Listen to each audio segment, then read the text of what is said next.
अब देखिए, उत्तर प्रदेश, बिहार और महाराष्ट्र के अनुमान को अगर आप मिला देंगे तो ये आंकड़ा हो जाता है 20 का, क्योंकि 5 सीटें उत्तर प्रदेश में, 5 सीटें बिहार में और 10 सीटें महाराष्ट्र में कांग्रेस जीतेगी, ऐसे कांग्रेस को उम्मीद है। तो अभी तक 20 का आंकड़ा कांग्रेस छू रही है। आगे आगे जैसे स्टेट पढ़ेंगे आपके सामने आएगा कि कांग्रेस का अपना असेसमेंट क्या है, क्योंकि अभी तक कोई भविष्यवाणी कांग्रेस के नेता ने अपनी सीटों को लेकर नहीं की है। देखिए, दक्षिण भारत की बात करते हैं आइए और आपको बताते हैं कि कांग्रेस का इंटरनल असेसमेंट क्या कह रहा है।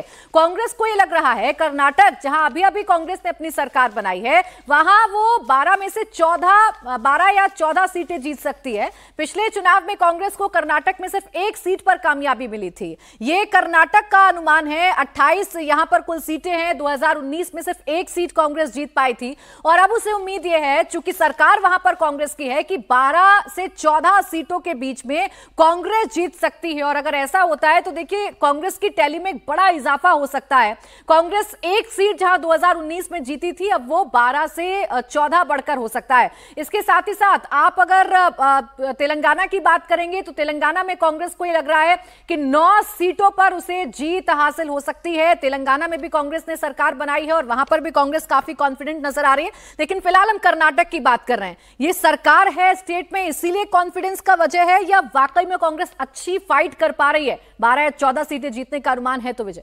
देखिए प्राची, कांग्रेस स्टेट में सत्ता में तो है, लेकिन उसके अलावा गारंटीज, कांग्रेस को लगता है कि उनकी गारंटीज जो हैं वो उनके लिए काम करेंगी और गारंटीज के बलबूते पर ही स्टेट में कांग्रेस पार्टी ने अपनी सरकार भी बनाई थी।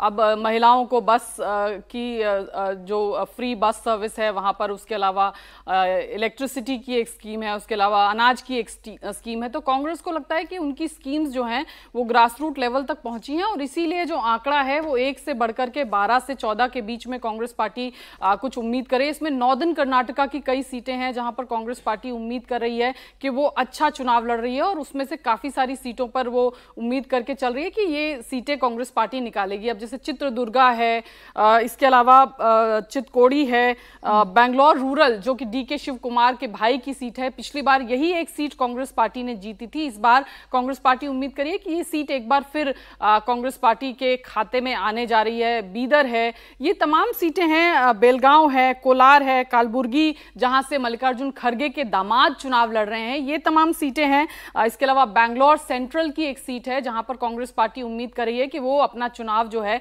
2024 में उनका कैंडिडेट लोकसभा का जो है वो जीतेगा। तो 12 से 14, 12 जो है कांग्रेस एक कंजर्वेटिव फिगर लेकर के चल रही है और कांग्रेस का मानना है कि 12 से 14 के बीच में कोई भी सीट जो है वो अच्छा वहां पर करेगी। हालांकि कोस्टल एरिया है जहां पर कांग्रेस पार्टी को बहुत ज्यादा उम्मीद नहीं है, लेकिन इसके अलावा नॉर्दर्न कर्नाटका और बाकी इलाकों में कांग्रेस पार्टी को लगता है कि उसका परफॉर्मेंस अच्छा होगा।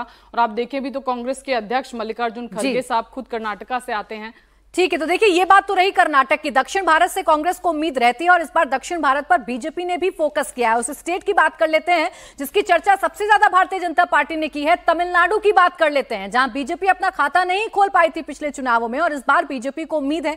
लेकिन कांग्रेस क्या उम्मीद कर रही है? वो अपनी परफॉर्मेंस को बरकरार रखेगी। कुल 38 सीटें हैं। 2019 में भी कांग्रेस ने 8 सीटें जीती थी।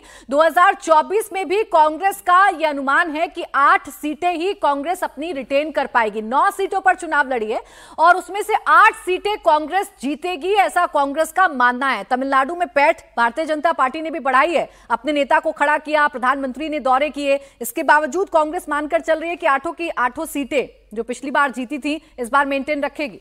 देखिए, कांग्रेस पार्टी मानती है कि 8 की 8 सीटें मेंटेन रहेगी और इसके अलावा पुदुचेरी की एक सीट भी वो जीतने जा रहे हैं। तो कुल कांग्रेस को लगता है कि आंकड़ा वहां तमिलनाडु और पुदुचेरी मिलाकर के 9 होगा।